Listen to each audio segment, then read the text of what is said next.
बच्चों को तकलीफ आती है। जब पहले सर्वे किया गया था, सर्वे करके बातें की गई और ये अलग अलग इसमें मॉड्यूल बनाया गया था। ये मॉड्यूल वो जियो बोर्ड है और ये मॉड्यूल जो है एक अलग अलग चीज़ों के बारे में है जो कि हम बातें करते हैं।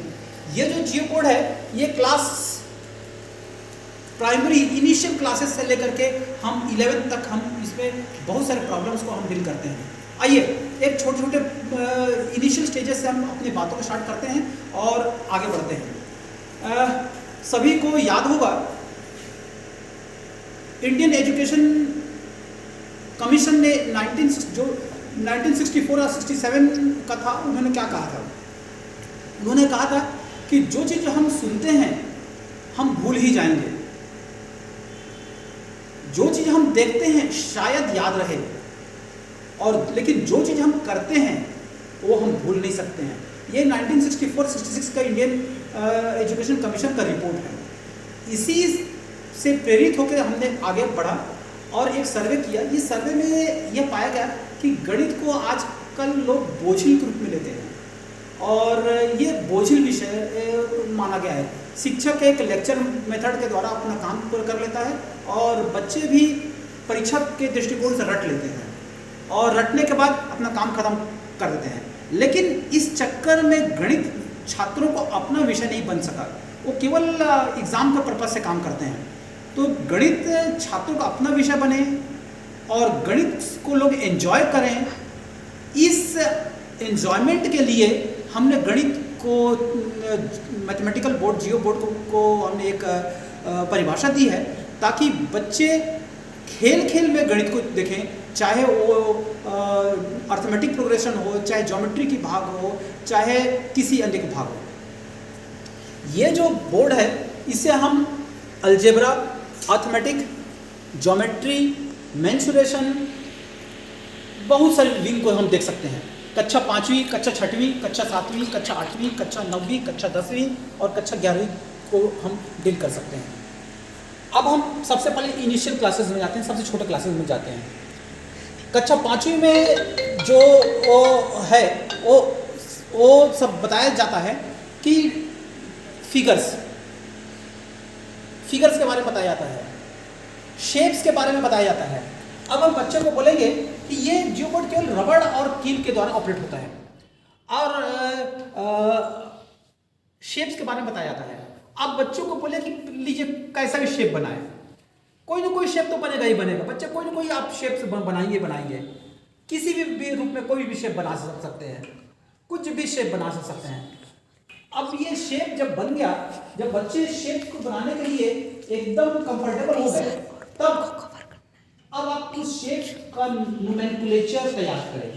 जैसे आप ये बच्चे को ये बताएं, इस प्रकार की बातें हो गई। अब ये बताएं, ये देखिए ये रेगुलर फिगर्स हैं, ये इररेगुलर फिगर्स नहीं है, रेगुलर फिगर्स हैं। रेगुलर फिगर्स में आपका देखिए लेंथ जो है 2 कील है और ब्रेड 3 कील है। अब आप फिर से एक अलग फिगर बना दीजिए। अलग फिगर बनाने के बाद अब ये बताइए कि ये अब लेंथ 3 है और ब्रेड 3 है, मतलब लेंथ और ब्रेड दोनों बराबर है। ऐसे फिगर्स जितने प्रकार के आप बोलिए बनाने के लिए बना सकते हैं। अब आप इसका नोमेनक्लेचर कीजिए। अब यहाँ बताइए कि लेंथ 2 है और ब्रेड 3 है। इस प्रकार के फिगर्स को हम रेक्टेंगल या आयत कहते हैं। रेक्टेंगल या आयत कहते हैं। अगर ये इस प्रकार के फिगर्स हो गए जिसमें से 4 भुजा है, 4 कोण है और ये लेंथ और ब्रेथ बराबर है, 1 2 3 लेंथ और ब्रेथ बराबर है।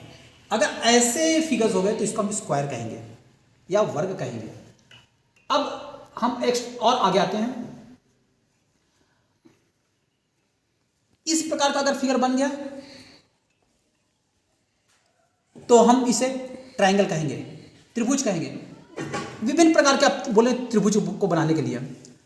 अब इस प्रकार के फिगर को जैसे हमने पहले कहा कि लेंथ और ब्रेथ बराबर नहीं है, इसको आयत कहेंगे और इसका कील अब बोलेंगे हम मापने के लिए। कील क्या है, कितने कील है? कील है 1 2 3 4 5 6, यही उनका एरिया हो गया, क्षेत्रफल हो गया।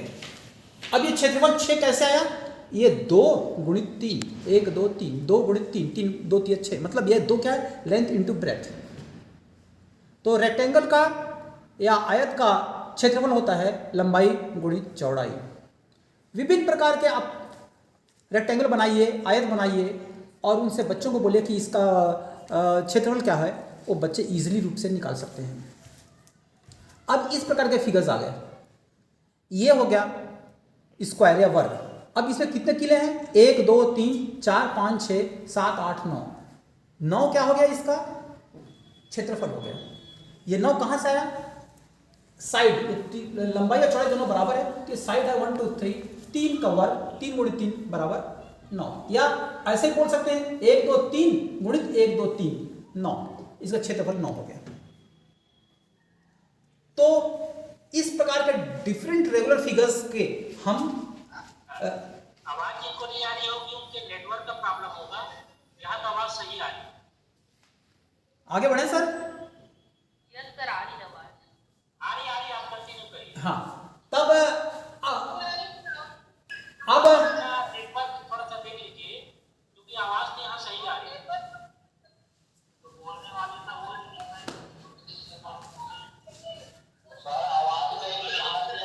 देखिए, जिसको आवाज नहीं आ रही होगी, जिसको क्यों नहीं मिल रहा होगा, नेटवर्क प्रॉब्लम को मैं कैसे ठीक कर सकता हूँ। धनंजय पांडे जी दूसरे जगह से दे रहे हैं, देखिए मेरी बात समझ लीजिए।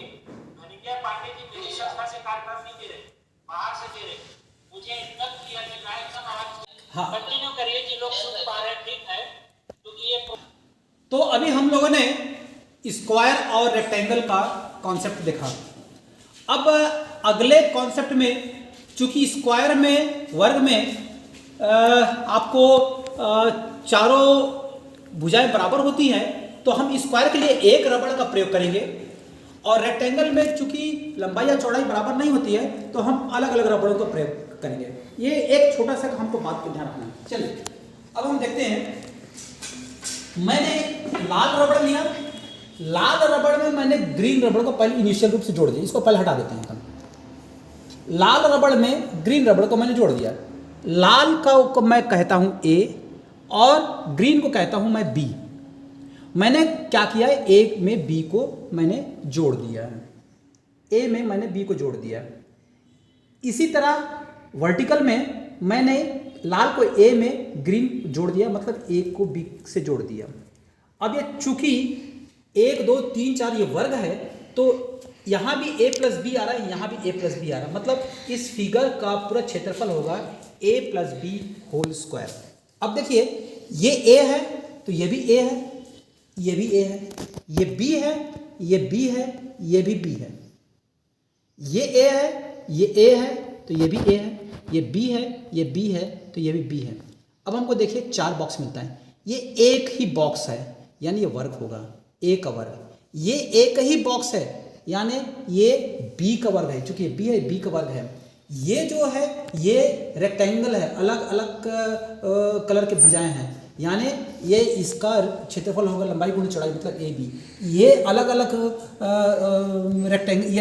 रेक्टेंगल है, ये अलग अलग भुजाएं हैं, मतलब इसका भी होगा ए बी।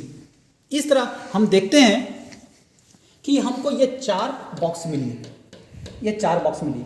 ये 4 बॉक्स में पहला है ए स्क्वायर, ये है बी स्क्वायर, ये है ए बी। इन चारों को अगर हम जोड़ दें तो मिलता है हमको A square plus 2ab plus B square यानी ए प्लस बी का होल स्क्वायर।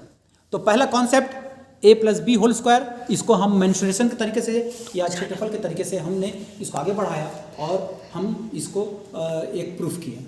नेक्स्ट हम करते हैं, अगर इसी में हम एक अलग से प्लस सी जोड़ दें, ये प्लस सी एक अलग रबड़ जो है सी को हम माप करें और सी को हम जोड़ दें, और इधर भी जब हम इधर जोड़े ए प्लस बी प्लस सी, तो इधर भी हम जोड़ देते हैं ए प्लस बी प्लस सी। अब ये भी सी आ जाएगा, ये भी सी आ जाएगा, ये भी सी आ जाएगा, ये भी सी आ जाएगा, ये भी सी आ जाएगा। तो हमको इस प्रकार का फिगर्स हमको मिलेंगे, इस प्रकार के फिगर्स मिलेंगे। ये हमने सी जोड़ दिया, ये सी जोड़ दिया, तो ये पूरे सी हो गए और ये पूरे सी हो गए, तो ये हमको फिगर मिलेगा। और हमारे पास 9 बॉक्सेस हो गए, 1 2 3 4 5 6 7 8 9। ये हो गया ए प्लस बी प्लस सी, ये भी हो गया आपको ए प्लस बी प्लस सी, यानी इसका मान हो गया आपका ए plus B plus C whole square. अब ये देखिए बॉक्स नंबर ए एक ही कलर का है, ए स्क्वायर हो गया। बॉक्स नंबर 2 अलग अलग कलर का है, ए और बी का है, तो ये ए बी हो गया। बॉक्स नंबर 3 ये ए और ये सी अलग कलर का हो गया, तो ये हो गया ए सी ए सी। ऐसे ही आप ये बॉक्स देखेंगे तो एक ही कलर का आ गया बी स्क्वायर, ये एक ही कलर का आ गया तो सी स्क्वायर। अब अगर हम इसी तरह ये सब अन्य बॉक्स में उसी प्रकार के सब एरिया मिल जाएंगे, अगर हम सबको इसको जोड़ देंगे, सभी को जोड़ देंगे, तो हमको मिलेगा A square plus B square plus C square plus 2ab plus 2ac plus 2bc, यानी ये हो गया आपको a plus B plus C का होल स्क्वायर। ये एक अलजेब्रा का है जो कि हम लोगों ने सिद्ध किया, a plus B plus C whole square और a plus B whole square. अब मैं इसको डिसमेंटल करता हूँ और डिसमेंटल करके अगले पॉइंट्स में चलते हैं।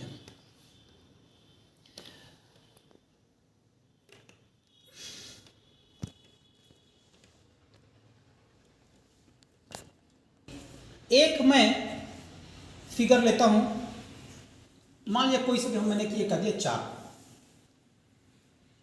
और ऊपर में मैंने इस प्रकार का कोई मैंने एक फिगर ड्रॉ किया और इसको मैंने एक रेक्टेंगल बना दिया, ये रेक्टेंगल बना दिया। अब ये इस रेक्टेंगल को मैं, ये बेस है 90 डिग्री का है, राइट एंगल ट्रायंगल हो गया, तो ये जो बेस है, बेस को ध्यान में रखते मैं स्क्वायर करता हूं। मतलब यहां कितना 1 2 3 4 रबड़ है, 4 किले हैं, तो मैं 4 नीचे 1 2 3 4 किलो को ही लेकर के मैं इसको एक स्क्वायर बनाता हूं। इसके बाद यहां 1 2 3 किले हैं, तो मैं इसका भी एक स्क्वायर बनाता हूं, ये स्क्वायर बन गया। 1 2 3 है तो 1 2 3 ये स्क्वायर हो गया। अब मैं इसको ऐड करता हूँ, इनके बीच में पूरे किलो को मैं ऐड करता हूँ। 1 2 3 4 5 6 7 8 9 10 11 12 13 14 15 16 17 18 19 20 21 22 23 24 25 वर्ग है और आधार का वर्ग है, इसको जोड़ दिया तो 25 आ गया। अब मैं क्या करता हूँ, इस स्केल से इसको मेजर करता हूँ, या इसको थोड़े से दिखाओ, ये मैंने मेजर किया। अब इसी को मैं ये यहां पर मैं लगा देता हूं, इसको देखो, मैं इसको लगा देता हूं। मतलब ये यहां से यहां तक की आए, और मैं इसको कील को फंसा देता हूं। अब मैं इसको भी 1 2 3 4 5 है, इसका भी मैं स्क्वायर बना देता हूं। 1 2 3 4 5,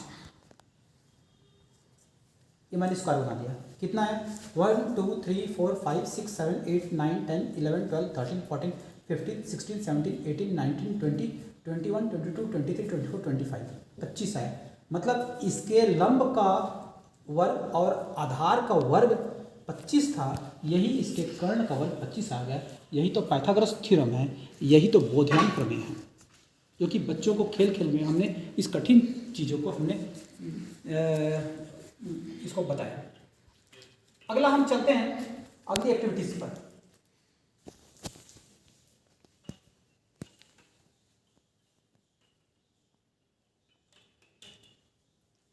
अगली एक्टिविटीज पर हम चलते हैं।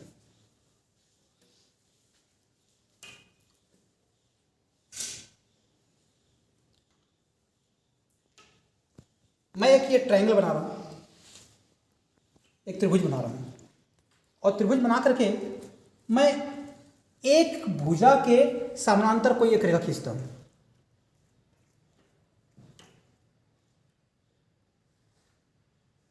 मैंने क्या किया, एक त्रिभुज बनाया, इस भुजा के समांतर एक रेखा खींचा।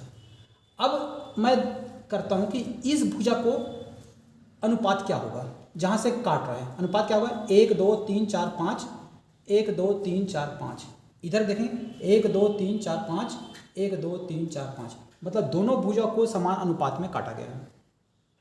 इसको मैं फिर से एक अलग कर देता हूँ। अब फिर से मैं दोनों भुजा का अनुपात देखता हूँ तो क्या मिलेगा, 1 2 3 4 5 6 7, 7 बटे 1 2 3। यहाँ भी देखता हूँ 1 2 3 4 5 6 7 बटे 1 2 3, समान अनुपात में दोनों भुजाओं को काटा जा रहा है। यही तो थेल्स का प्रमेय है। थेल्स का प्रमेय क्या है कि किसी एक त्रिभुज के किसी एक भुजा के समानांतर खींची गई रेखा अन्य दो भुजाओं को समान अनुपात में विभक्त करती है। If a line is drawn in a triangle, if a line is drawn parallel to one side, it divides the other two sides in the same ratio. यही तो थेल्स थ्योरम है और यही थेल्स थ्योरम हमने prove किया। अगले हम activities पर चलते हैं।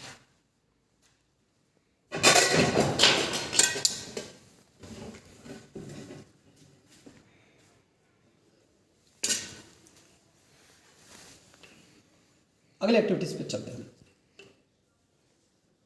किसी ने मेरे को कल, एक दिल्ली के टीचर ने कहा था कि सर आप तो ये पूरा बात बता रहे हैं, क्या प्राइमरी के बच्चों के लिए कुछ है क्या इसमें? क्या अगर हम कोई भी चीज़ को गुणा करें तो गुणनफल दे सकता है क्या? तो गुणनफल के लिए अब मैं आपको चाहूँगा, जैसे आप किसी चीज़ को गुणा करें, 3 गुणित 4, 3 गुणित 4 करें। हम करेंगे ये 3 को, हम करेंगे ये 3 को 4 से गुणा कर दें, मतलब यहाँ से 3 और ये 4, ये 3 और ये 4, 3 को 4 से गुणा कर दें। कितना क्लियर है? 1 2 3 4 5 6 7 8 9 10 11 12, 3 गुणित 4 बराबर 12, 4 गुणित 4, ये 4 गुणित 4 हम कर दें, कितना आ रहा है? 1 2 3 4 5 6 7 8 9 10 11 12 13 14 15 16, 4 गुणित 4 बराबर 16। और हम आगे बढ़ते हैं, 5 गुणित 4, ये 5 दिख रहा है, 5 गुणित 4, 1 2 3 4 5 6 7 8 9 10 11 12 13 14 15 16 17 18 19 20, 5 गुणित 4 बराबर 20। अगर ये 20 है, ये 20 भागित 5, 20 भागित 5 उत्तर 4, 20 भागित 4 उत्तर 5, 24। अब इसको हम और करते हैं, आगे बढ़ाते हैं, 25, 1 2 3 4 5 6 7 8 9 10 11 12 13 14 15 16 17 18 19 20 21 22 23 24 25, 25 भागित 5 उत्तर 5। तो इसमें हम मल्टीप्लिकेशंस और एडिशंस भी कर सकते हैं, और छोटे क्लासेस के लिए, जूनियर क्लासेस के, हम ग्राफ बना सकते हैं। कोई भी अगर पॉइंट है, इसको हम 0 पॉइंट मान लें और 3 या 4 करना है, पॉइंट कोऑर्डिनेट लेना 3 और 4, 1 2 3 1 2 3 और 4, 1 2 3 4, ये यहाँ पर कोऑर्डिनेट आएगा जो हम कोऑर्डिनेट ग्राफ में ड्रॉ करते हैं। इसके बाद अगर हमको हिस्टोग्राम बनाना है तो कोई भी डेटा लें, कैसे भी डेटा लें, और उसका हम हिस्टोग्राम बना सकते हैं। दंडालेख,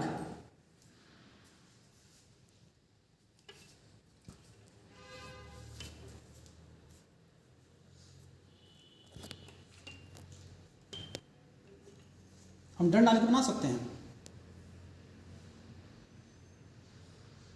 तो ये जूनियर क्लासेस के लिए एडिशन, सब्ट्रैक्शंस और छोटे छोटे ग्राफ्स हैं, वो भी हम इसको बना सकते हैं।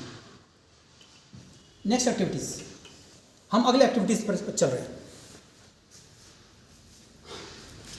अगली एक्टिविटीज के लिए एक छोटा सा हम फिर से एक डायग्राम हमको इंस्टॉल करते हैं।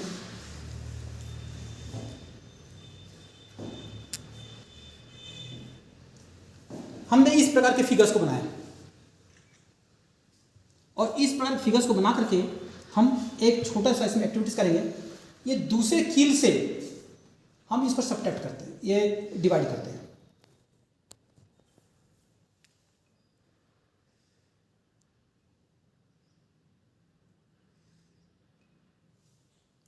हम दूसरे एक्टिविटीज, दूसरे किल्सेस को डिवाइड करते हैं।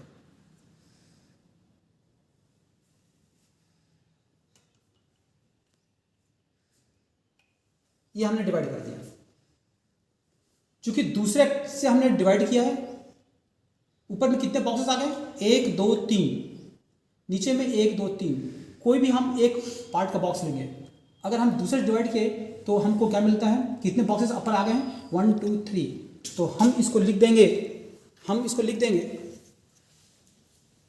2 इंटू 3, 2 इंटू 3, हम ऐसे लिख देंगे। इसी को हम थोड़ा एक्सपेंड करते हैं, इसी को हम एक्सपेंड करते हैं।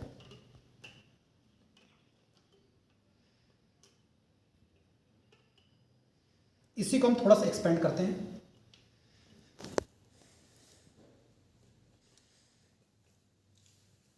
हमने एक्सपेंड कर दिया। फिर से वही सेकंड से हमने पॉइंट किया। सेकंड से पॉइंट करने के बाद हम अब देखते हैं ऊपर कितने बॉक्सेस आ गए, 1 2 3 4 5 6, 1 2 3 4 5 6। मतलब दूसरे किले से चले हैं, कितने बॉक्सेस बन रहे हैं, 1 2 3 4 5 6। हम कर दिए। दूसरे किले से चले और ये 6 बॉक्सेस बना। एक और हम पैटर्न्स लेते हैं, एक अगला पैटर्न्स लेते हैं।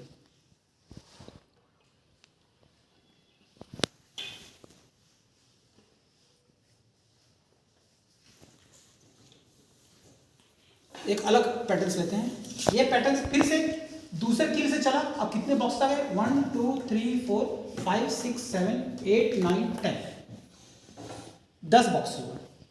दूसरे से चले और ये 10 बॉक्स हुए। इसको हम लिख दिए 2 गुणित 10। अब देखिए, हम इस 2 गुणित 3 को 2 गुणित 3 लिख सकते हैं, 2 गुणित 6 को 3 गुणित 4, 2 गुणित 10 को 4 गुणित 5। अब ये 2 यहाँ पर है, 3 को लिख सकते हैं 1 धन 2 बराबर 2 गुणित 3, 2 गुणित 3। ये 2 फिर लिखिए, 6 को लिख सकते हैं 1 धन 2 धन 3 बराबर 3 गुणित 4।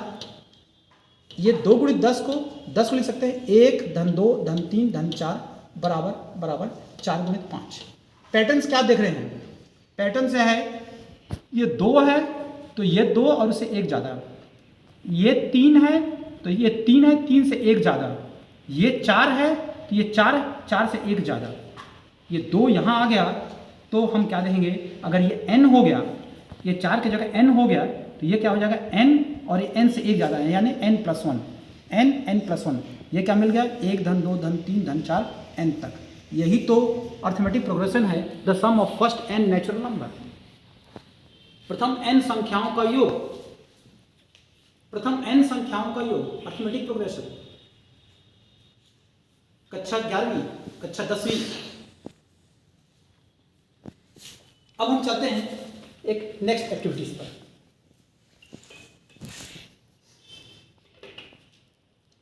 अब हम चलते हैं एक नेक्स्ट एक्टिविटीज पर।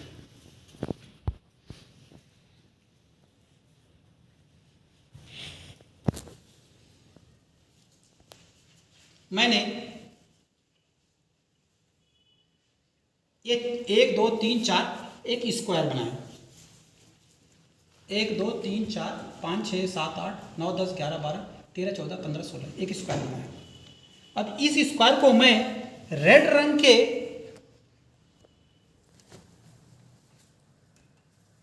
एक बाइफर्केशन करता हूं।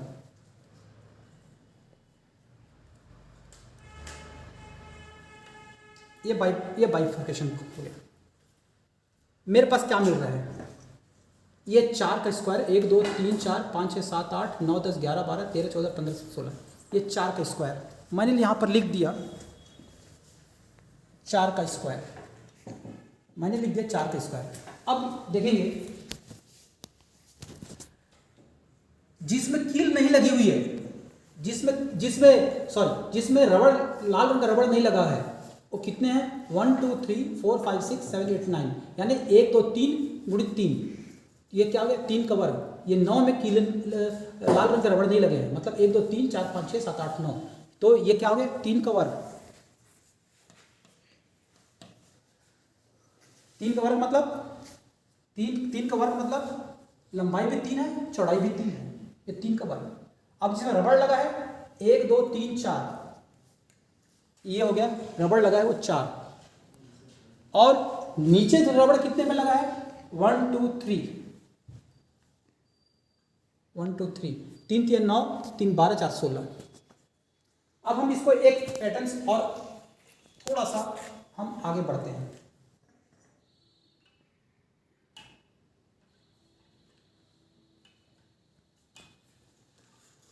एक पैटर्न और आगे बढ़ते हैं और इस पैटर्न को फिर से हम ऑब्जर्व करते हैं।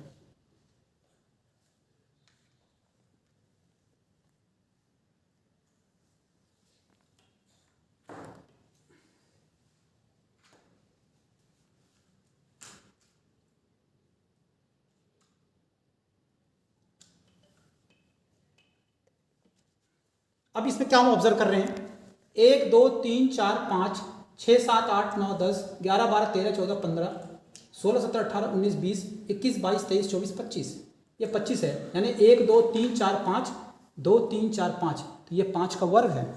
हम यहाँ पर लिख दिया 5 का वर्ग। अब कितने किलो में लाल रंग का रबड़ नहीं लगा है, कितने किलो में लाल रंग का रबड़ नहीं लगा है, 1 2 3 4 2 3 4, यानी ये 16, ये 4 का वर्ग हो गया।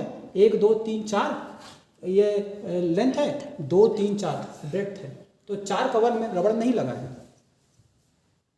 4 में रबड़ नहीं लगा है। प्लस लाल रंग का रबड़ नीचे कितना लगा है 1 2 3 4, हमने लिख दिया प्लस 4, और रबड़ जो लगा है, जो रबड़ लगा क्या है 1 2 3 4 5, हमने लिख दिया 5। पैटर्न्स क्या वॉच कर रहे हैं, 5 का वर्ग है तो उससे 1 का वर्ग, 1 कम है उसका वर्ग, प्लस फिर 1 कम 4, फिर ये 5 है तो ये 5 है, 4 का वर्ग है तो इसे 1 कम का वर्ग, फिर ये संख्या और ये जो संख्या है यहाँ पर आ गई। तो ये पैटर्न्स क्या वॉच कर रहे हैं, अगर ये n का वर्ग है, ये n का वर्ग है तो ये क्या होगा 1 कम n-1 का वर्ग, प्लस फिर ये 1 कम यानी n-1, और ये फिर क्या हो गया n। तो एक हमारे पास क्या मिल गया, n स्क्वायर बराबर n-1 का square plus n-1 plus n। एक एल्जेब्रिक आपके पास वेरिफिकेशन आ गया। हाँ कोई सर आवाज, कोई क्वेश्चन करना चाह रहे हैं सर? हाँ, ये एक हमारा अलजेब्रिक वेरिफिकेशन हो गया, एक सूत्र आ गया। तो इससे हम विभिन्न प्रकार के कई चीजें हम बता सकते हैं। चूंकि मेरे को जैन साहब ने केवल 1 घंटा का समय दिया गया है, तो मेरी व्यवस्था है कि मैं 1 घंटे के अंदर में अपने प्रेजेंटेशन को खत्म करूं। तो इससे हम कई चीज बना सकते हैं जो कि हमारे एक एज्यूम्शंस हैं, उस एज्यूम्शंस के ऊपर।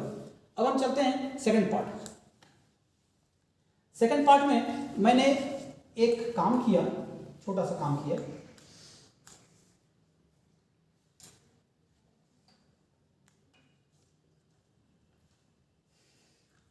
अगर मैं इन दोनों रबड़ को खींचते जाऊं तो ये कहीं नहीं मिलेगी। एक क्राइटेरिया, दूसरा पहले पॉइंट से लेके अंतिम पॉइंट तक देखें तो डिस्टेंस बराबर है। यानी ये कॉन्सेप्ट है पैरेलल लाइंस का। पैरेलल लाइंस का क्या कॉन्सेप्ट है हुआ कि समांतर का क्या कॉन्सेप्ट हुआ कि दोनों कहीं मिलेंगे नहीं और दोनों के बीच के हर जगह की जो दूरी है वो क्या होगी, बराबर होगी। तो कह सकता हूं मैं इस रेखा के पैरेलल ये रेखा है। अब मैं एक और रेखा खींचता हूं।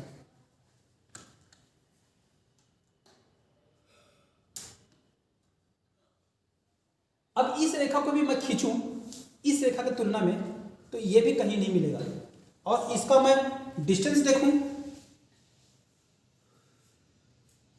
डिस्टेंस भी बराबर है। मतलब इस रेखा के पैरेलल ये रेखा है और इस रेखा के पैरेलल ये रेखा है। हम ब्लैक बोर्ड क्या बताते हैं, इफ ये रेखा इसके पैरेलल है, ये रेखा इसके पैरेलल है, तो ये रेखा इसके पैरेलल होगा। मैं यहां क्या कर रहा हूं, दोनों को पैरामीटर्स में तोल रहा हूँ। अगर ये पैरेलल है, ये इसके पैरेलल है, तब अब मैं इस रेखा को निकाल दिया। क्या ये दो रेखा कहीं मिलेंगे? ये भी नहीं मिलेंगे। खींच लीजिए। अब दोनों के बीच का अगर मैं डिस्टेंस निकालूं तो दोनों के बीच का डिस्टेंस पहले पॉइंट और लास्ट पॉइंट में भी एक ही है। इसका मतलब क्या हुआ कि ये जो रेखा है इसके भी पैरेलल होंगे। अब कंक्लूजन में क्या है? अगर ये पैरेलल इसके है, ये पैरेलल इसके है, तो ये पैरेलल भी इसके होगा। ये एक फिजिकल डेमोन्स्ट्रेशन के रूप में हमने इसकी बातें की हैं। अब नेक्स्ट पॉइंट चलता है। अब इन दो रेखाओं को हमने एक ट्रांसवर्सल, ये दो रेखाओं को, पैरेलल लाइंस को मैंने एक ट्रांसवर्सल खींच दिया।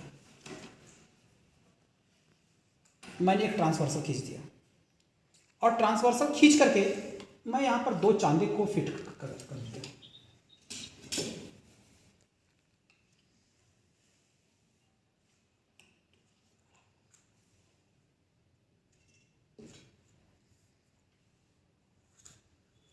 ये दो आपको खींच दिए।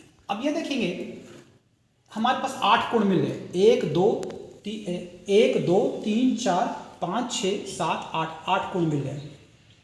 अब देखिए इस कोण का मान 50 डिग्री। अब इसको हम कर दें तो ये देखिए ये दोनों सेम आ रहे हैं। ये दोनों सेम आ रहे हैं मतलब ये दोनों सेम है। इसका नोमेनक्लेचर क्या होगा? वर्टिकली ऑपोजिट एंगल्स, आमने सामने का कोण। अब हम करते हैं कि ये दो कोणों का मान, ये दोनों कोणों का मान, ये कोण, दोनों कोणों का मान का कितना है? 180। 180 मतलब क्या हुआ? ये दोनों रैखिक युग्म हैं। ऐसे कितने रैखिक युग्म हैं? आप बच्चों को बोल दीजिए, ये खेल में बच्चों को बता दीजिए। तीसरा, इस कोण का मान देखिए, इस कोण का मान देखिए, और इस कोण का मान देखिए, और इस कोण का मान देखिए, दोनों बराबर हैं। दिख रहे हैं? दोनों देखिए बराबर है। ये कोण 6 और 5, ये 6 और 4, ये दोनों बराबर हैं। इसको कहते हैं ऑल्टरनेट, एकांतर कोण। हाँ, अब ये देखिए ये कोण और ये कोण, तो दोनों का मान 180 हो गए। अब चेक कर लेंगे, ये इसको कहेंगे अंतःकोणों का योग। जितने भी आप बच्चों को आप बता सकते हैं, जितने भी बच्चों को बता सकते हैं, इसे कॉन्सेप्ट आप इजीली रूप से डील कर सकते हैं। अब इस ट्रांसवर्सल को आप निकाल दीजिए। और ट्रांसवर्सल को निकालने के बाद एक दूसरा ट्रांसवर्सल के रूप में आप खींच लीजिए। ये नेचुरली इस कोण का मान अलग होगा, इस कोण का मान अलग होगा। अब बच्चों को बोले कि अब ये पूरे कोण का फिर से आपने मान दिया। यहाँ पर 40 और 140 का था, यहाँ पर 50 और 130 का है। विभिन्न प्रकार के ट्रांसवर्सल को आप एक अलग कील के द्वारा, देखिए कई कीले लगे हुए हैं, अलग अलग ट्रांसवर्सल के माध्यम से, छेदक रेखा के माध्यम से अलग अलग कोण को आप सेट करके आगे बढ़ा दीजिए। आपको सभी प्रकार के कोण आपको मिल जाएंगे। और ये जो एक पैरेलल लाइंस थ्योरम है जो बच्चों के लिए रखते हैं, उनके पूरे कॉन्सेप्ट्स क्लियर हो जाएंगे। हमने क्या देखा? इसमें 3 बातें देखी। पहले, अगर ये दो रेखाएं पैरेलल हैं और ये रेखा इसकी पैरेलल है, तो ये रेखा भी इसकी पैरेलल होंगे। हमने डेमोन्स्ट्रेशन से प्रूफ किया। दूसरे, जितने भी एंगल्स और डिफरेंट टाइप्स ऑफ एंगल्स हैं, हम सभी को बताया कि ऑल्टरनेट एंगल्स क्या होते हैं, एकांतर कोण क्या होते हैं, संगत कोण क्या होते हैं, आमने सामने कोण क्या होते हैं, रैखिक युग्म क्या होते हैं। ये सब इस पार्ट से क्लियर हो जाता है। अब हम नेक्स्ट पार्ट की ओर चलते हैं। विशेषकर कक्षा 6, 7, 8 के बच्चों का, जो कि कभी कॉन्सेप्ट्स एंगल्स के बारे में क्लियर नहीं होता है। अब मैं करता हूं, ये एक ट्रायंगल बनाता हूं। अब इस ट्रायंगल को मैं मापता हूं।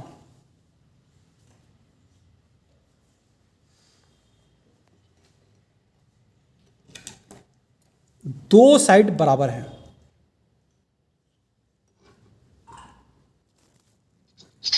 जहां दो साइड ट्रायंगल के बराबर हुए वो आइसोसेलेस ट्रायंगल हो गए, समद्विबाहु त्रिभुज। अब अगर हम इसको इसके कोण मापें, इसके कोण मापें,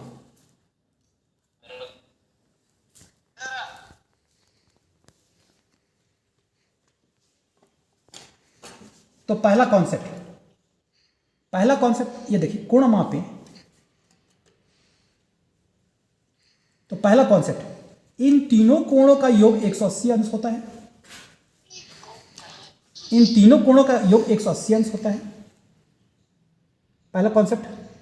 दूसरा कॉन्सेप्ट है, ये भुजा और ये भुजा दोनों बराबर हैं, तो इनके सामने वाले कोण, ये कोण और ये कोण देखिए बराबर है, ये कोण बराबर नहीं है। ये दोनों कोण बराबर हैं और ये कोण बराबर नहीं है। आप चेक कर सकते हैं।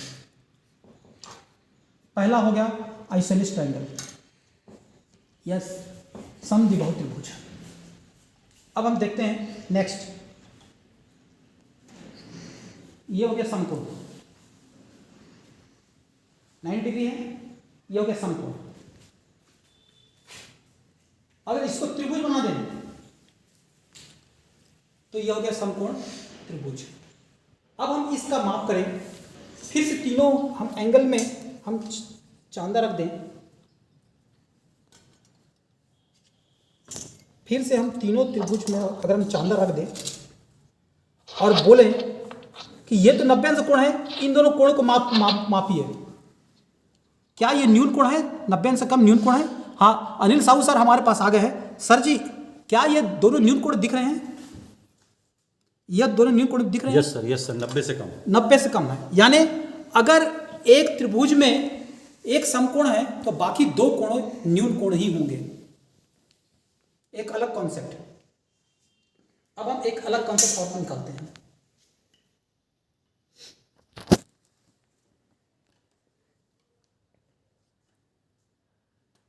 ये हो गया अधिक कोण,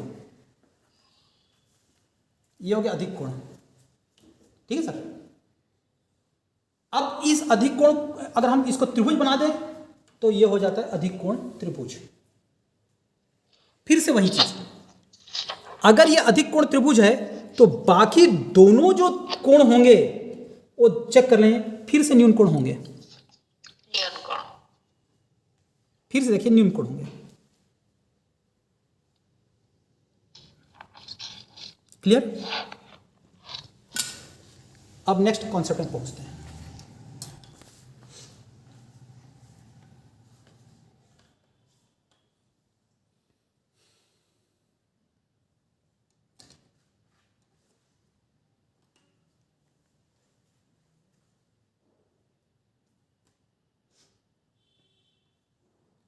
ये हमने एक त्रिभुज बनाया।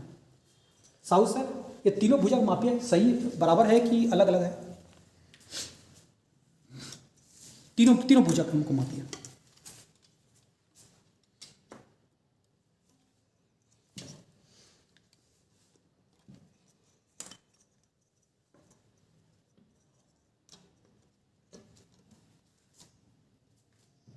बराबर से तीनों भुजा बराबर हैं। अब इनके तीनों कोण मापिए सर, इनके तीनों कोण मापिए। ये पहले दो कोण में मापिए,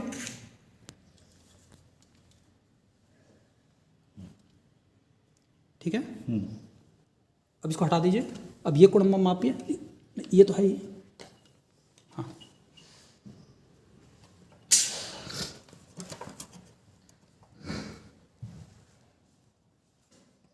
यस सर, बराबर। तीनों कोण बराबर हैं, तो क्या कॉन्सेप्ट निकला? अगर तीनों भुजा बराबर हैं तो ये इक्विलेटरल ट्रायंगल होगा, समबाहु त्रिभुज। अगर ये तीनों भुजा बराबर हैं तो तीनों कोण भी बराबर होगा, बराबर, हाँ, यानी 60-60-60। ये एक अलग कॉन्सेप्ट हुआ। तो इस भाग से हम कई कॉन्सेप्ट से बता सकते हैं, साइड्स और एंगल दोनों को लेकर के, ट्रायंगल्स के, कि वो अगर हम साइड के रूप में लें तो वो स्केलेन ट्राइंगल होगा, विषम बाहु होगा, समबाहु होगा या समद्विबाहु होगा। अगर हम एंगल्स को लें तो राइट एंगल ट्राइंगल होगा, एक्यूट एंगल ट्राइंगल होगा या ऑब्ट्यूज एंगल ट्राइंगल होगा। हम सभी के हम कॉन्सेप्ट्स को बता सकते हैं। अब एक अलग कॉन्सेप्ट,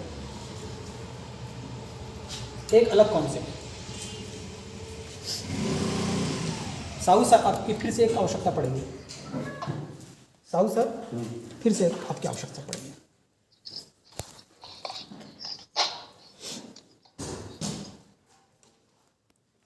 क्या ये त्रिभुज है? Yes sir. त्रिभुज है? यस, अधिक कोण त्रिभुज। अधिक कोण त्रिभुज, वेरी गुड। अब ये देखिए, इसके ये जो कोण है सर, ये कोण और इस कोण का मापन कीजिए, कितना आता है देखिए। ये जो कोण है ये त्रिभुज के बाहर है, इसको बहिष्कोण कहेंगे। अब ये देखिए, अंतः के जो दोनों कोणों का योग है वो इस बहिष्कोण के बराबर है कि नहीं है?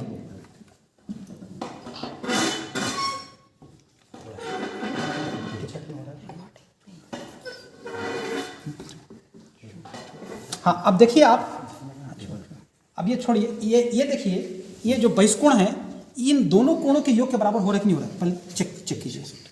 यस, मैं चेक कर लेता हूँ। ये कोण, इस कोण का मान, इस कोण का मान और ये इस बहिष्कोण का मान बराबर है कि नहीं है? सही है सर, एकदम सही। एकदम सही है, एकदम सही। दोनों का सम जो है हाँ, वो बाह्य कोण के बराबर है। दोनों बाह्य कोण के बराबर है। यानी एक और कॉन्सेप्ट कि बहिष्कोण त्रिभुज के अंतः कोणों का योग होता है। अब एक और कॉन्सेप्ट है, हाँ सर जी, अब इसमें सबसे बड़ी कोण कौन सा है बताएंगे आप? सबसे बड़ी कोण सर इन सर्किल में ये है। ये, अच्छा, इसके सामने वाली भुजा कौन सी होगी जी? इसके सामने वाली भुजा कौन है? सामने की भुजा ये है सर। अब इसका मापन करेंगे, तीनों भुजा मापन करेंगे, कौन सी भुजा सबसे बड़ी है?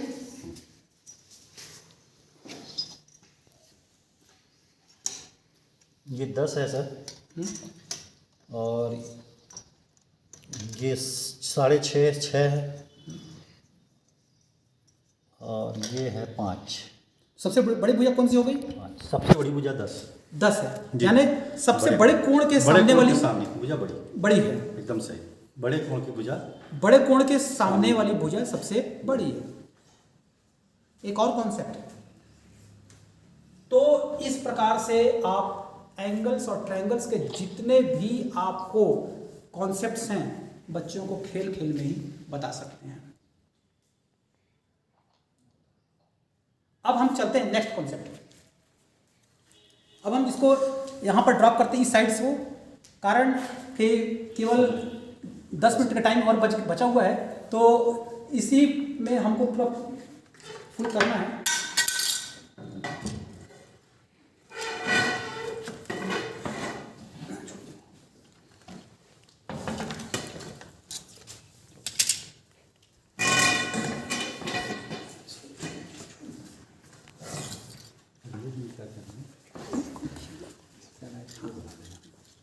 अब ये एक नया चीज हम देखते हैं।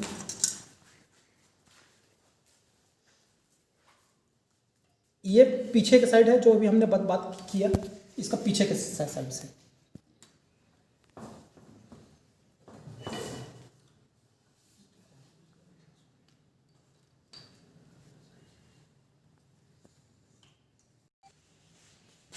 पहला कॉन्सेप्ट, वृत्त के अगर केंद्र से कोई भुजा नहीं जा रही है तो उसे जीवा कहेंगे।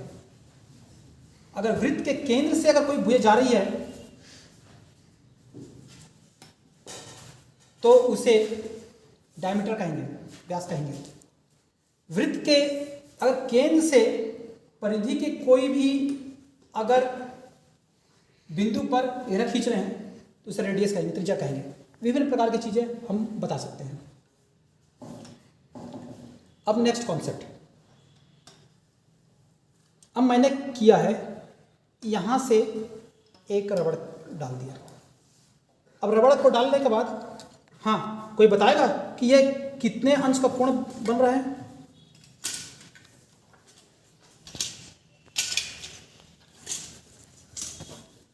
हाँ, ये कितने अंश का कोण बन रहा है, कोई बताएगा मेरे को? 90 अंश का। Very good. अगर ये 90 अंश का कोण है तो इन दोनों भुजाएं क्या होंगी? देखिए, बराबर होंगी।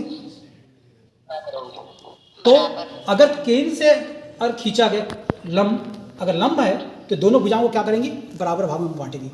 अगर ये बराबर भाग में बांट रही है तो ये क्या होगा? लंब होगा। एक कॉन्सेप्ट। दूसरा कॉन्सेप्ट की ओर चलते हैं।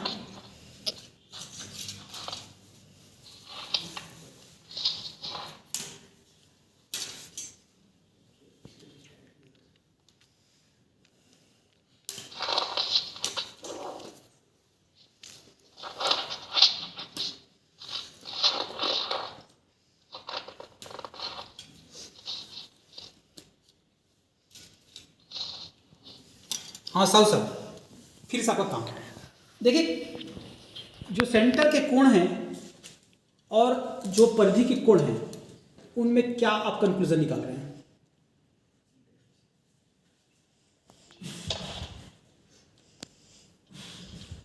और परिधि के कोण क्या है? डबल है, मतलब केंद्र का कोण डबल है और ये इसका आधा है। अब चलिए, ये आपके कैलकुलेशन हो सकता है कि यहाँ पर हमने कैलकुलेट करके फिक्स कर दिया है तो मान आधा आ रहा है। ठीक है, हम एक और कहीं भी परिधि के कहीं एक और कोण बनाते हैं। परिधि के कहीं भी एक अलग से एक और कोण बनाते हैं।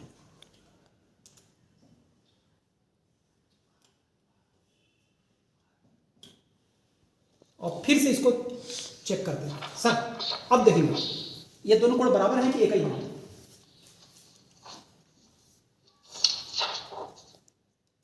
बराबर है सर। बराबर है, मतलब ये कोण बराबर है इसके। दोनों। इसका मतलब ये भी इसके आधा है। Yes, confirm. कंफर्म। ये भी हम मान के चलते हैं कि एक फिक्स हो सकता है, कैलकुलेशन फिक्स हो सकता है। हम एक और कोण बनाते हैं।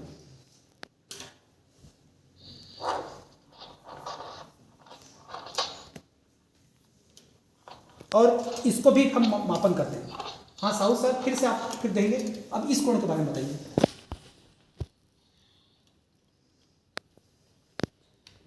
वही है सर, वही है, सेम, मतलब तीनों सेम। तीनों सेम है। यस, इसका मतलब तीनों इसके आधे हैं। आते हैं। इसका मतलब क्या हुआ है? एक ही आधार और एक ही समांतर पर अगर हम जितने भी कोण बना लें सब बराबर होंगे। एक ही आधार और एक ही समांतर पर जितने भी कोण बना लें सब बराबर होंगे। और दूसरा है कि केंद्र का कोण परिधि के कोण से दुगना होता है। उल्टा करें तो परिधि का कोण केंद्र के कोण से आधा होता है। दो। ठीक है, अब नेक्स्ट हम नेक्स्ट पॉइंट को की ओर ले चलते हैं।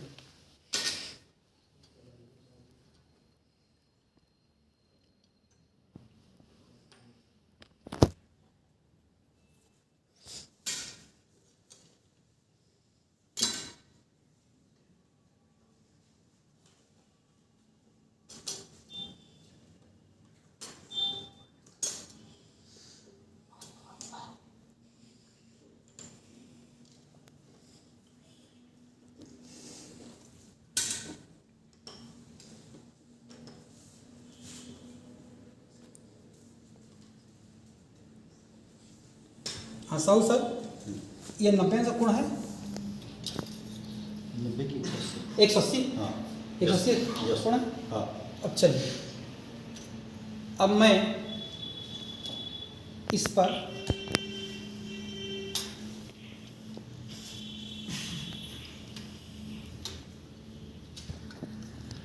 हाँ सर, ये देखेंगे ये कोण कितने अंश का होगा? सर ये 90 अंश का है। तो ये 180 अंश का है तो ये आधा। आधा हो गया। यस, चूंकि हमने अर्ध। अर्धवृत्त कर दिया, वृत्त को दो भागों में बांट दिया, तो ये अगर ये 180 है तो ये क्या हो गया? 90 हो गया। अब इसको फिर से हम एक और ट्राई अप करते हैं। रंजना गुप्ता माइक बंद करेंगे।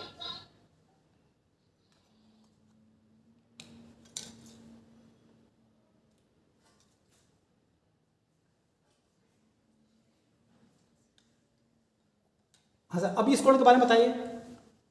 सर ये भी 90 अंश है। ये भी 90 अंश का है, ये भी 90 अंश का है और ये भी 90 अंश का है। वही कॉन्सेप्ट आ रहा है यहाँ पर फिर से वही कॉन्सेप्ट आ रहा है जी। एक और हम लेते हैं।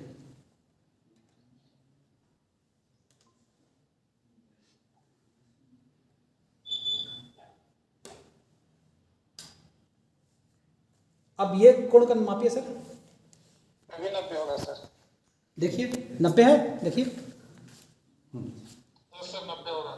90 है, यानी अर्धवृत्त का कोण कहीं भी आप डाल दें 90 ही आएगा, या दूसरा क्या बोलेंगे फिर से, केंद्र का कोण परिधि के कोण के आधा ही होता है।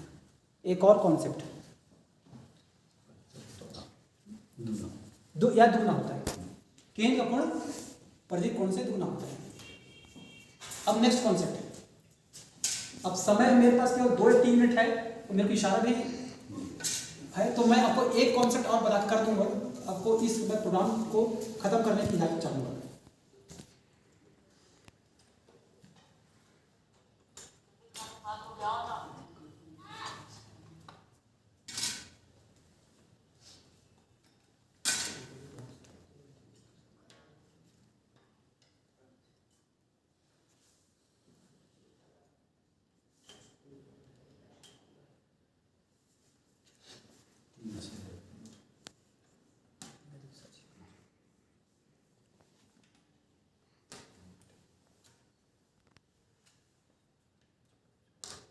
अब सर एक और पॉइंट अब हम करेंगे।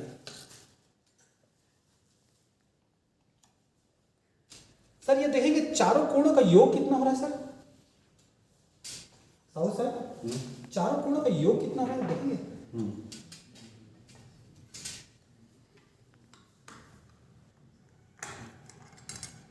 जी सर, ये चार 110,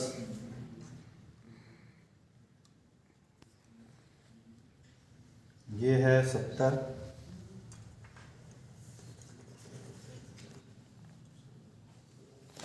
ये है 60 और ये है 60। चारों का योग कितना हो रहा है 300 360। हो रहा है, यस कंफर्म। या तो एक वृत्त के अंदर का ये क्वाड्रेटर हो गया, यानी इसको कहेंगे चक्रीय चतुर्भुज। चक्रीय चतुर्भुज के सभी कोणों का योग कितना हो रहा है 360। अब सर ये देखेंगे इन दोनों आमने सामने कोणों का योग कितना हो रहा है।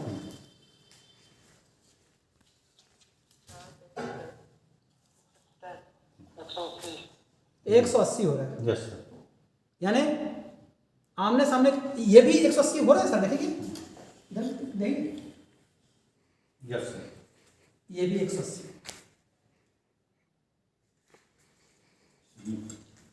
सम्मुख कोण। तो चक्री चतुर्भुज का भी यहाँ इसमें कॉन्सेप्ट आ गया। और इस तरह से हम एक बोर्ड से देखते हैं लगभग अगर हम सही रूप से प्रूफ करना चाहें तो अर्थमेटिक, अलजेब्रा, मेंसुरेशन, ज्योमेट्री के, ट्रिग्नोमेट्री के लगभग हम 150 से ऊपर एक फॉर्मूला प्रूफ कर सकते हैं। 1-2 नहीं 150 के ऊपर फॉर्मूला प्रूफ कर सकते हैं। और ये जो है starting from class 4th class 5, अभी मैंने मल्टीप्लिकेशन दिखाया, मैंने डिवीजन दिखाया, class 4th class 5 class 6 class 7 class 8 class 9 class, मैंने अभी आपको प्रथम n संख्याओं का योग दिखाया, फिर आपको अलजेब्रिक वेरिफिकेशन दिखाया। ये सभी आप कर सकते हैं starting from class primary stage से लेकर के हायर सेकेंडरी स्टेज तक। और ये प्रोजेक्ट जो है 2020 के नीति आयोग ने हिंदुस्तान का सर्वश्रेष्ठ प्रोजेक्ट डिक्लेयर किया हुआ है। जैन सर नमस्कार सभी को, धन्यवाद। अगर किसी क्यूरीज हो तो पूछ सकते हैं सर।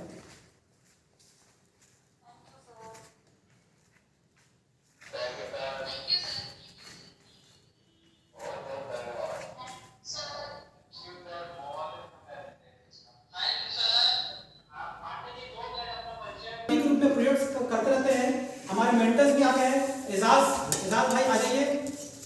ये हमारे मेंटर्स भी हैं, हमारे अनिल साहू भी हमारे साथ में, हमारे प्रेरणा हमारे साथ काम करते थे। अब ये जो आप पूरे देख रहे हैं, ये पूरे बच्चों ही ने पूरा पेंटिंग्स, हर दीवार में देखिए पेंटिंग्स लगे हुए हैं। ये पेंटिंग्स जो है बच्चों ने ही बनाए हैं, इसकी पोताई भी बच्चों ने ही की है, ये कोई एक्सपर्ट नहीं किया है। अब इधर आइए, ये जो है हमारा, हमको राष्ट्रपति महामहिम रामनाथ कोविंद साहब ने राष्ट्रपति भवन में आमंत्रित किया था इस प्रोजेक्ट के लिए। एग्रीकल्चर प्रोजेक्ट है, एक एग्रीकल्चर रोबोट है।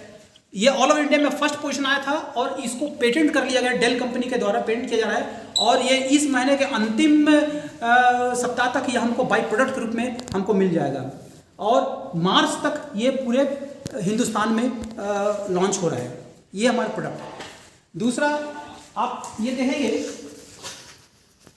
इस लैब के बच्चे IIM अहमदाबाद में प्रेजेंट किए हैं, प्रेजेंटेशन दिए हैं। नोबेल प्राइज में भी हम जाकर अपना प्रेजेंटेशन दे चुके हैं। नोबेल प्राइज में भी हम प्रेजेंटेशन दे चुके हैं। नोबेल प्राइज के अध्यक्ष चार्ल्स हेडिंग हमारे साथ थे और ये नोबेल प्राइज विजेता न्यूजीलैंड कृष्ण वोल्हार्ट, ये जो अभी स्क्रीनिंग कमेटी में है, ये इनके सामने हम अपना प्रेजेंटेशन दे चुके हैं। ये जब हम इंडिया को रिप्रेजेंट कर रहे थे दुबई में, तो दुबई में का हमारा प्रेजेंटेशन का है और दुबई में हम वहां पर फर्स्ट पोजीशन में आए थे बीटिंग 38 कंट्रीज। हम दुबई में इंटरनेशनल रोबोटिक कंपटीशन में फर्स्ट आए थे और एक छत्तीसगढ़ का, एक बिलासपुर का, जहां के बच्चे हमारे वहां छत्तीसगढ़ी में प्रेजेंटेशन। हाँ जैन साहब, मैं एक बात और बताना चाहूँगा कि साइंस और टेक्नोलॉजी के लिए लैंग्वेज बैरियर नहीं है। हमारे बच्चे वहां के जाकर छत्तीसगढ़ी में प्रेजेंटेशन दिए थे और छत्तीसगढ़ी में प्रेजेंटेशन देकर के हम फर्स्ट पोजीशन पाए थे। ये हमारे लिए बहुत बड़ी एक अचीवमेंट है। इसी को ध्यान में रखते हुए हमको स्वास्थ्य मंत्री माननीय हर्षवर्धन जी हमको विज्ञान भवन दिल्ली में बुलाए और वहां पर हमको सार्वजनिक रूप से फैसिलिटेशन किया गया 10,000 की भीड़ के सामने। ये है हमारे, जब हम लोगों ने दिल्ली के त्यागराज स्टेडियम में अपना प्रेजेंटेशन दिया, तो देखिए 700 प्रोजेक्ट में से हम फर्स्ट आए थे। हम 700 प्रोजेक्ट में से एकमात्र गवर्नमेंट स्कूल के थे और एकमात्र हिंदी मीडियम के थे, लेकिन 700 में से 699 को बीट करके हम फर्स्ट आए थे। ये हमारे बच्चे को देखिए किस शान से नंबर 1 पोजीशन में खड़े हैं। ये हमारे 2 साल के अंदर में जितने मेडल्स देख रहे हैं, ये नेशनल और इंटरनेशनल दोनों, नेशनल और इंटरनेशनल दोनों, ये 2 साल की हमारी अचीवमेंट्स हैं। ये सामने में देखेंगे, हम लोग को पुतिन साहब, रशियन प्रेसिडेंट पुतिन साहब और प्राइम मिनिस्टर नरेंद्र मोदी ने हमको फॉलो किया था और हम अपना प्रेजेंटेशन वहां पर दे रहे हैं पुतिन साहब और माननीय प्रधानमंत्री मोदी साहब के सामने। 2015 के बाद तक, 2015 के बाद से 2016 से हम बात करें तो 2016 से हम मैराथन, नितिया के मैराथन में कंटिन्यूस विजेता रहे हैं और मैकाथन हम कंटिन्यूस जीत रहे हैं। अभी हम 2016 से कंटिन्यूस रूप से हम ऑल ओवर इंडिया में फर्स्ट पोजीशन बनाए हुए हैं। ये जो हमारे लैब का है, अभी हमारे बच्चे कुछ प्रोजेक्ट्स पर और काम कर रहे हैं, है ना। एजाज भाई बताओगे ये किस प्रोजेक्ट पर आप काम कर रहे हैं? एक जी सर, समय हमारा क्या है कि ज्यादातर लोग वेबएक्स चलो फिर अगली बात और कार्यक्रम का 2 बजे से शुरू करना है आपको। तो आपके सहयोग के लिए, आपके इस प्रेजेंटेशन के लिए पूरे टीम की ओर से, महाविद्यालय की ओर से, हमारे सारे विभागों की ओर से बहुत बहुत धन्यवाद। Thank you sir. प्रगति करें। Thank you sir. पहुंचे। Thank you sir. सारे साथी अब हमारे वेबएक्स से जुड़ जाएंगे। Thank you sir. Thank you sir. Thank you, sir.